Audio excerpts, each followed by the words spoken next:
¿Qué tal? Hoy vamos a meternos de lleno en una de las transformaciones más increíbles que se hayan contado, la de un rey que lo tenía absolutamente todo, un sueño que lo aterrorizó y una lección sobre la humildad que, la verdad, sigue resonando hasta hoy. Todo esto lo encontramos en el capítulo 4 del libro de Daniel, así que ¿arranquemos? Miren, lo primero y más fascinante de esta historia es quién la está contando. No es un narrador externo. Es el mismísimo rey Nabucodonosor. El capítulo entero es su testimonio personal, una declaración pública para todo el mundo. Pensemos un segundo en el impacto de eso. El hombre más poderoso de la Tierra confesando su historia.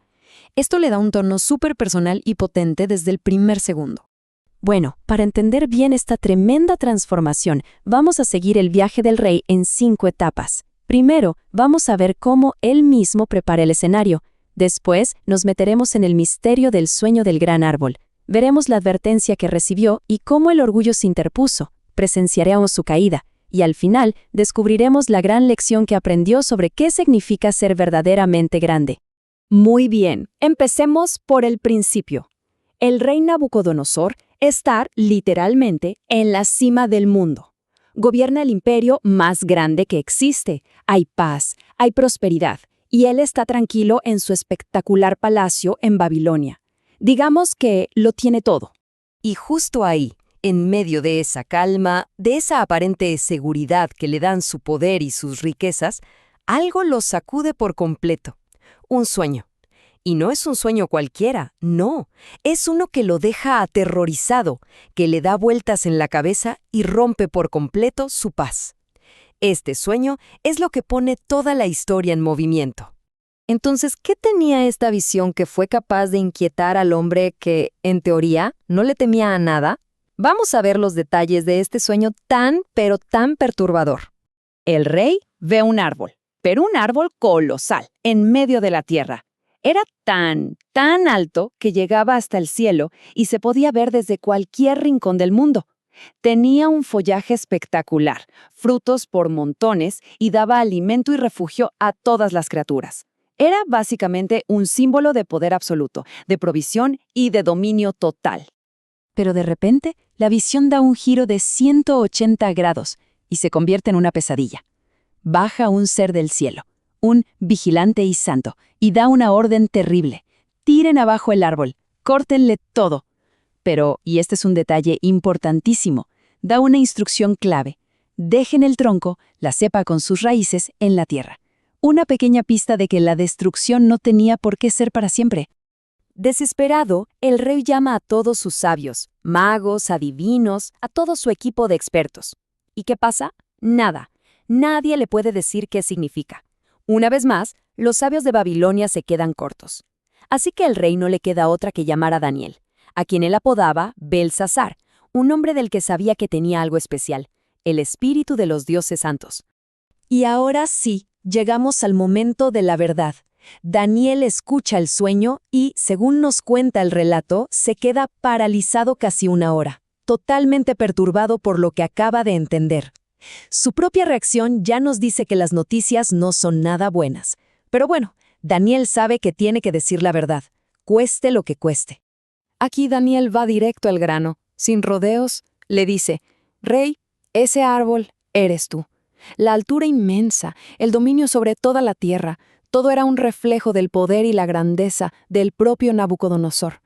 La visión era, en pocas palabras, un espejo de su propia majestad». Y aquí vemos la tremenda valentía de Daniel.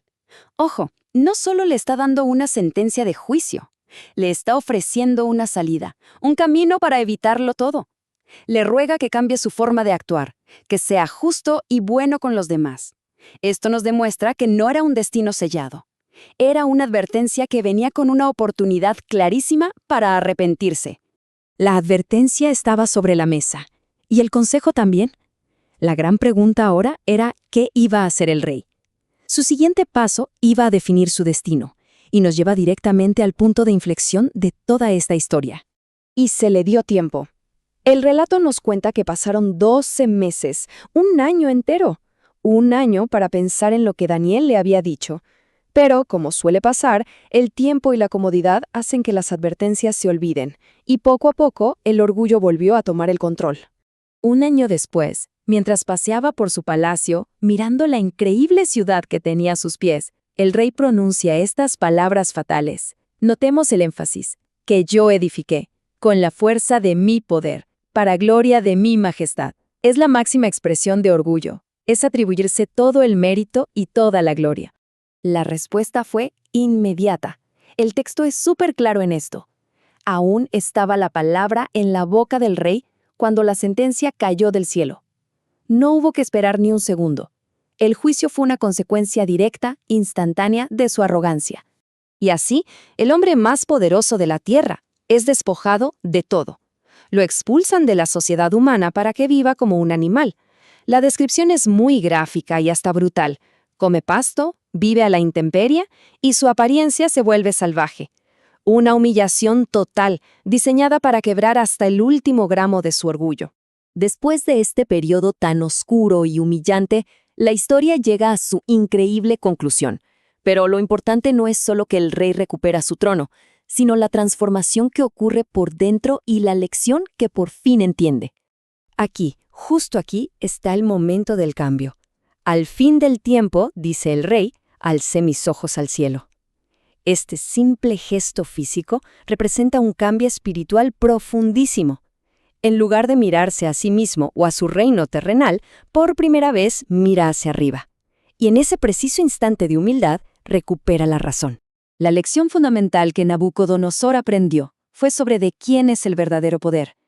Entendió que su trono, su reino, su grandeza, no eran suyos por derecho, sino que eran un préstamo del Altísimo que gobierna el reino de los hombres.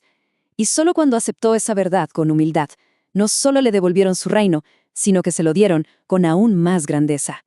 Y con esta declaración, todo cierra perfecto. El rey que empezó la historia presumiendo de su propia majestad, la termina con una alabanza apasionada al Rey del Cielo. Su testimonio es la prueba final de que ha cambiado de verdad. Reconoce que su castigo fue justo y que el poder divino puede, sin duda, humillar a los soberbios. Así que el viaje de este rey llega a su fin. El monarca orgulloso se convirtió en un humilde siervo. El que se llevaba toda la gloria, ahora alababa a una autoridad superior. Aprendió una lección que tal vez todos necesitamos recordar, que la verdadera grandeza no está en el poder que acumulamos para nosotros. Y esto nos deja con una pregunta para darle vueltas. Si eso no es la grandeza, entonces, ¿en qué consiste?